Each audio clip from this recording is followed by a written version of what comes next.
students, this is Puri Jaswal, your chemistry teacher.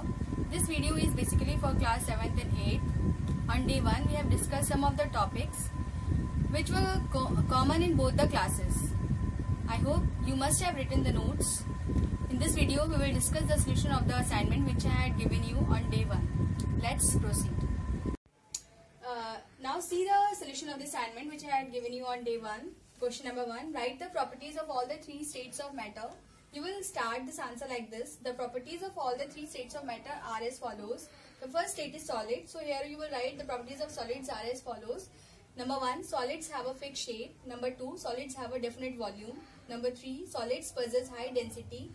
Number 4. Solids are incompressible, means they cannot be compressed. Fifth, the kinetic energy in solid is least, so the particles in solid do not change their position. They only vibrate around their fixed or mean position. Sixth, intermolecular force of attraction is strongest in solids.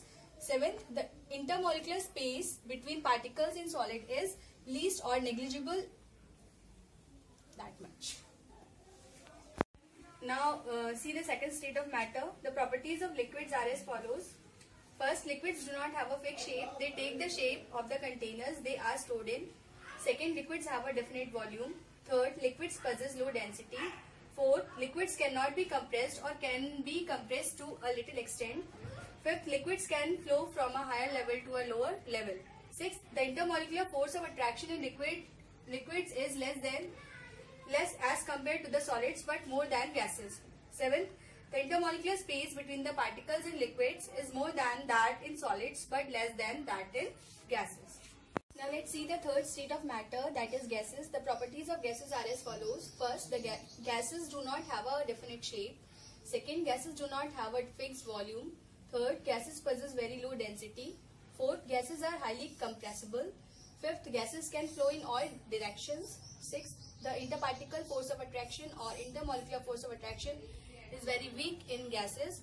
Seventh, the interparticle space between the particles in gases is very large as compared to solids and liquids. Now there is a note for you. Liquids and gases are considered as fluids because both can flow. Now see the next question. Question number 2. What does the kinetic molecular theory of matter state? The main postulates of kinetic molecular theory are as follows. Postulates means main points. Now first point is the matter consists of a large number of tiny particles which could be atoms or molecules. Second, the atoms or molecules are in constant motion and hence possess kinetic energy. Third, the atoms or molecules are in random motion resulting in collisions with other atoms or molecules of same matter or of any other matter they come in contact with. Here the collision means combat or clash, means takrana. Fourth, a change in phase or state may occur when the energy of the particle is changed. Now see the next third question. Give reasons for the following. The first give reason is the molecules are closely packed in solids. So this means first you will write from the question. This dash means you will write from the question, then you start from because. The intermolecular space is negligible and intermolecular force of attraction is strongest between the particles in solid.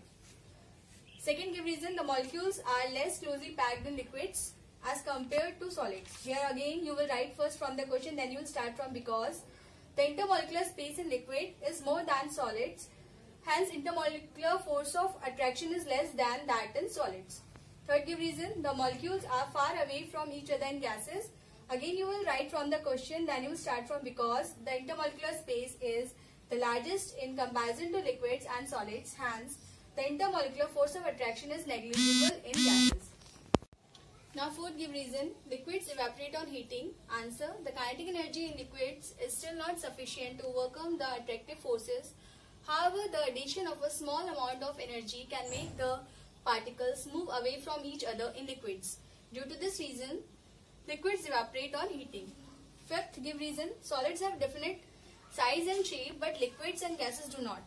The answer is solids have definite size and shape due to negligible intermolecular space and have the largest intermolecular force of attraction as compared to liquids and gases.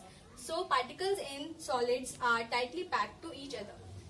Now see the sixth division. Gases are highly compressible. First you will write from the question, then you will start. Because molecules in gases remain far apart due to the weak intermolecular forces, these molecules can be brought closer on applying pressure. Seventh, a liquid can flow. First you will write from the question, then you will start from because the intermolecular forces of attraction in liquids are weaker than solids. The molecules in liquids are loosely packed and the intermolecular space between the molecules is more as compared to solids. Hence the molecules in liquids are free to move within the liquid. 8. Liquids have low density. So first you will write from the question, then you will start. Due to the presence of more intermolecular space between the molecules in liquids, they possess lower density than solids. These answers you can write in your own easy language also. Note it down all the work in your notebook. Thank you.